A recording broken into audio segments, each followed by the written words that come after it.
Hane sığmamışken bir mezare sığdı İskender. Varıp baksan o da şimdi yıkık bir kore dönmüştü.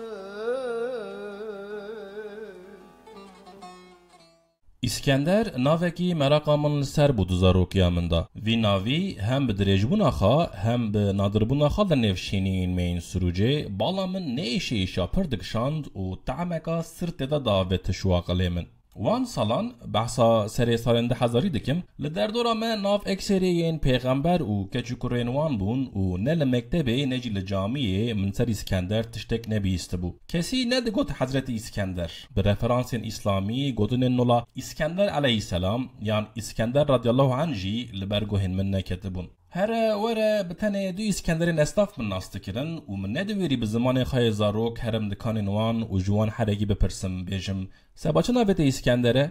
Dura berê di derseka tarîxê de ez li vî navî rast hatim. Li restoraneka reha min dît ku nav navê xarineka bi goşt û mas te. Ji straneka awazên çiya min bîst ku îro dîsa li zagrosan Kurd bûne çeper û hêlîn bi rengê devrana İskender Romî jî lê terpilîne û ji kitabeka şîîran ez hobûm ku şairekî navê wî Küçük İskender. İskenderê biçûk heye di edebiyata Tirkî da. Mezin bûm û malumatên min li ser İskenderê mezin û Makedon zêdetir bûn bere. Komutanê karizmatîk bi taktîk û teknîkên nûyên herbê hespê xwe ji Yunanistanê heta İran û Hindistanê bezandibû, li nîvê pir yê dinê hekim kiribû û berê xwe dabû Çînê. Çûbû kî derê erf adetên xwe, ziman û zanîna xwe jî bi xwe re biribû wir İskender.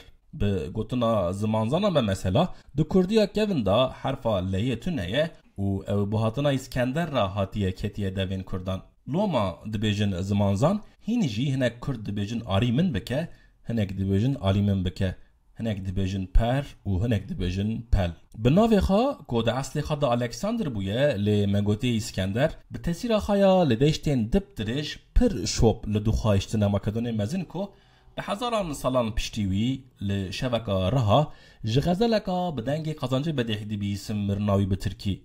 Cihane sığmamışken bir mezara sığdı İskender. Li dinê hil nedihata İskender, ma nevcû çûket tirbeka kevir li ser.